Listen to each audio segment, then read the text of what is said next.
किन्नर मानकर सेमती गोटे इच्छा शक्ति थाए आम सजई हबू आम केमी सुंदर देखाबू आम सिंथीर भी सिंदूर भरा हम कौन पुरुष माने आगे आसती कि कौन किन्नर मुंडर सिंदूर भरिया आम परंपरा अनुसार आम गुरु आम मथार सिंदूर भरी था आमको सदबा बेसर सजई था से आम दीर्घ आयु कामना करी आम गुरुर ये सावित्री व्रतटी करें आम गुरुं निजाल उपास रहू ए गुरुं ही शंखा सिंदूर ए गुरुं ही सावित्री व्रत सर्वप्रथम समस्त सावित्री व्रत माँ मान भौणी मान हार्दिक शुभकामना मु हूँ श्रावणी किन्नर नवजीवन किन्नर संघर सभापति सर्वप्रथम जितेबाला आम घर बाहर को आसी था आमर जी गुरु था बापा माँ भाई भौणी सबकि होता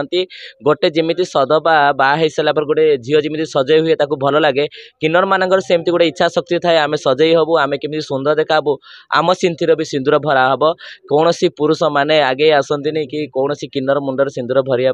आम परंपरा अनुसार आम गुरु आम मथार सिंदूर भरी था आमको सदबा बेसर सजई था से आम दीर्घ आयु कामना करी आम गुरुर ये सावित्री व्रतटी करें आम गुरुं निजाल उपास रहू ए गुरुं ही शंखा सिंदूर ए गुरुं ही सावित्री व्रत आमर जमी देखु आमर अर्धनारीश्वर पाखे आमर पूजा हुए आमर सुचंद्र नना भी आसी आमर पूजा कले जमी फलमूल नहीं कि आम जमी पूजा करूँ गोटे स्त्री जमी गोटे पूजा करे आम भी सेमती शंखा सिंदूर शाढ़ी विभिन्न प्रकार फलमूल नहीं कि आम भी अर्धनारीश्वर पाखे आम गुरुं ना दीर्घायु कामना कलु आमर गुरु लगाती आम जिते घर छाड़ी आसू था आमर गोटे पूजा हुए जमी ब्राह्मण मान व्रत हुए आमर सेमती गोटे बहुचारी माता पूजा हुए पूजा रे आम गुरु आम मथार सिंदूर भरी था दिन आम भी गुरु को स्वामी रूपे मानि था